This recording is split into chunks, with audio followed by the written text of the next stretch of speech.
Types of languages என்ன பார்க்க போகிறோம். Basically there are 3 types of languages.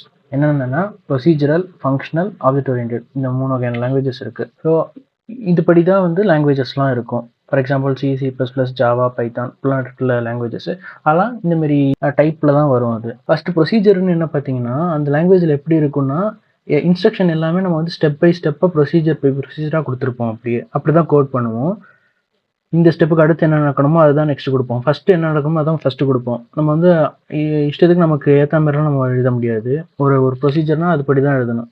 So என்னென்னா, order of statements and comments to do a task. ஒரு task பண்ணோன்னா அதுக்கு என்ன ஆர்டரில் ஸ்டேட்மெண்ட் எழுதணுமோ அந்த படி பண்ணணும். ஆர்டர், ஸ்டேட்மெண்ட், கமெண்ட் எல்லாத்தையும். ஸோ இது ப்ரொசீஜர் லாங்குவேஜ். இது ரொம்ப நம்ம டீப்பாக பார்க்க வேணாம், பட் பேசிக்காக என்ன டைப்ஸ் இருக்குன்னு நமக்கு தெரிஞ்சிருக்கணும். செகண்ட் வந்து ஃபங்க்ஷனல் லாங்குவேஜ். ஃபங்க்ஷனல் லாங்குவேஜில் basically every thing is function in that. நம்ம வந்து என்ன கோட் பண்ணணும், என்ன நம்ம அச்சீவ் பண்ணணும்னு நினச்சாலும் அதை ஃபங்க்ஷனாக தான் எழுதணும். ஸோ அதை வந்து பியூர்லி ஃபங்க்ஷனல்னு நம்ம சொல்கிறோம். இதில் இன்னொரு கான்செப்ட் இருக்குன்னா, அது என்னென்னா ஃபஸ்ட் கிளாஸ் ஃபங்க்ஷன்ஸ் அப்படின்னு சொல்லிட்டு. அது என்னென்னா, ஒரு ஃபங்க்ஷன்லேயே இன்னொரு ஃபங்க்ஷனை வந்து நம்ம வந்து அசைன் பண்ணுறது. எப்படி இப்போ இன்ட் A = 5, A = 5ன்னு இருக்குன்னா B = A அப்படின்னு கொடுத்தோம்னா ஏவோட வேல்யூ பியில் அசைன் ஆகுதுல்ல. இது ஃபியூச்சராக பார்ப்போம் கோட் எப்படின்னு. பட் சொல்கிறேன், ஒரு வேரியபிள் இன்னொரு வேரியபிளுக்கு அசைன் பண்ணி பார்த்துருக்கோம்.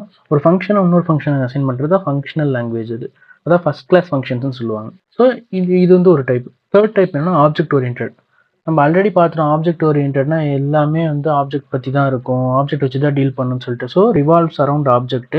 எதுக்காக ஆப்ஜெக்ட் ஓரியன்டட் போகிறோம்னா, ஃபார் எக்ஸாம்பிள் பேங்க்னா வந்து கஸ்டமர் இருப்பாங்க, கஸ்டமர்னு ஒரு ஆப்ஜெக்ட் இருக்கணும். இந்த மாதிரி ஒரு டிரான்சாக்ஷன் இருந்துச்சுன்னா அது ஒரு ஆப்ஜெக்ட்னு சொல்லுவோம். ஸோ இந்த மாதிரி தான் வந்து நம்ம பிரிக்கிறோம். எல்லாத்தையும் நம்ம ஆப்ஜெக்ட்னு கன்சிடர் பண்ணணும் ஆப்ஜெக்ட் ஓரியன்டட் லாங்குவேஜில்.